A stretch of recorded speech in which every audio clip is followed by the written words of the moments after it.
मुंबई के बाद खसरे के सबसे ज्यादा मरीज गिरिडीह में।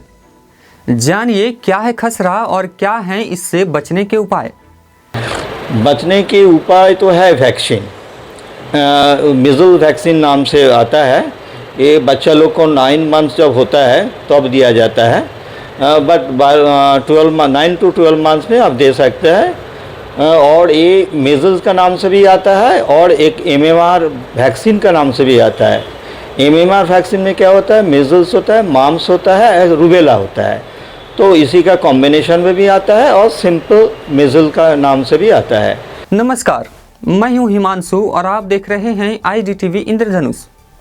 किसी भी बीमारी का नाम सुनते ही लोग घबरा जाते हैं। घबरा इसलिए जाते हैं कि कोरोना काल का कहर अभी लोगों के दिमाग से गया नहीं है। इस दौरान लाखों की संख्या में लोगों की मौतें हुई, पर अब नया खतरा खसरा से है। खसरा मुंबई में फैला हुआ था, लेकिन वहां के बाद अब इसके सबसे ज्यादा रोगी गिरिडीह में हैं। इस बीमारी का सीधा असर बच्चों की सेहत पर पड़ता है। इसका खुलासा वर्ल्ड हेल्थ ऑर्गेनाइजेशन यानी WHO की एक रिपोर्ट में हुआ है। रिपोर्ट में कहा गया है कि झारखंड में गिरिडीह समेत राज्य के 9 जिलों में खसरा रोगियों की संख्या बढ़ रही है। इनमें साहिबगंज, गोड्डा, पाकुड़, देवघर, दुमका, जामताड़ा, धनबाद और कोडरमा शामिल हैं। वर्ल्ड हेल्थ ऑर्गेनाइजेशन की यह रिपोर्ट आने के बाद स्वास्थ्य विभाग में खलबली मच गई है और इन जिलों में युद्ध स्तर पर टीकाकरण की तैयारी चल रही है। इसके तहत 9 महीने से 15 साल के बच्चों को मीजल्स रूबेला का टीकाकरण खसरा मुक्त करने का प्रयास किया जाएगा।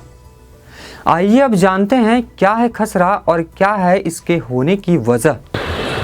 खसरा एक वायरल इन्फेक्शन होता है। ये नॉर्मली बच्चे लोग को ही होता है। नॉर्मली 3 साल 4 साल बाद न्यू बॉर्न को होता है। तो इसमें उसका है कि एक है खांसी होता है, एक बुखार होता है, एक आँख लाल हो जाता है और बदन हाथ में दर्द होता है और कभी कभी शरीर में रैश होता है। रैश का मतलब है स्किन का ऊपर, चमड़ा का ऊपर थोड़ा सा रेडनेस आ जाता है। नॉर्मली यही कॉम्प्लेन लेके प्रेजेंटेशन होता है, बच्चा लोग को ही ज़्यादा होता है। दरअसल खसरा बीमारी मीजल्स वायरस के कारण होता है और इसे बोलचाल की भाषा में खसरा कहा जाता है। आमतौर पर खसरा बच्चों पर होने वाली बीमारी मानी जाती है। यह संक्रामक बीमारी है जो एक से दूसरे व्यक्ति में फैलती है। पूरी दुनिया में इसकी वजह से अब तक कई मासूम की मौत हो चुकी है। ऐसे में अब ये जान लेना बेहद महत्वपूर्ण है कि खसरा के लक्षण क्या हैं।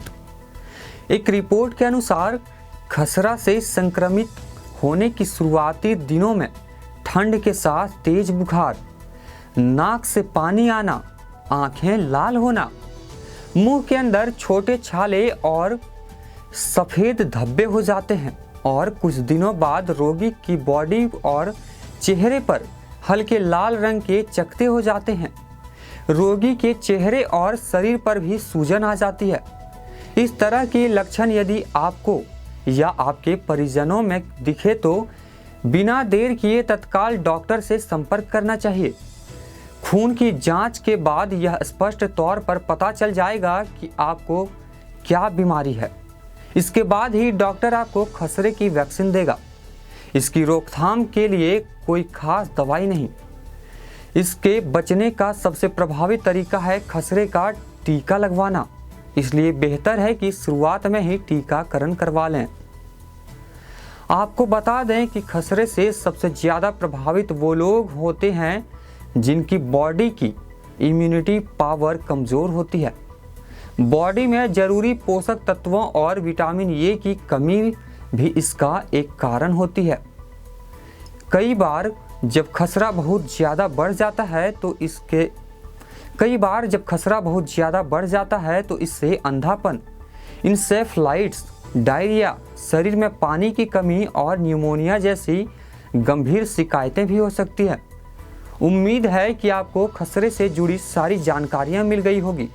इसके बाद भी आपके कोई सवाल हो तो हमें कमेंट बॉक्स में ज़रूर बताएं। हम आपके लिए दूसरी वीडियो में उन सवालों के जवाब के साथ मिलेंगे। शुक्रिया।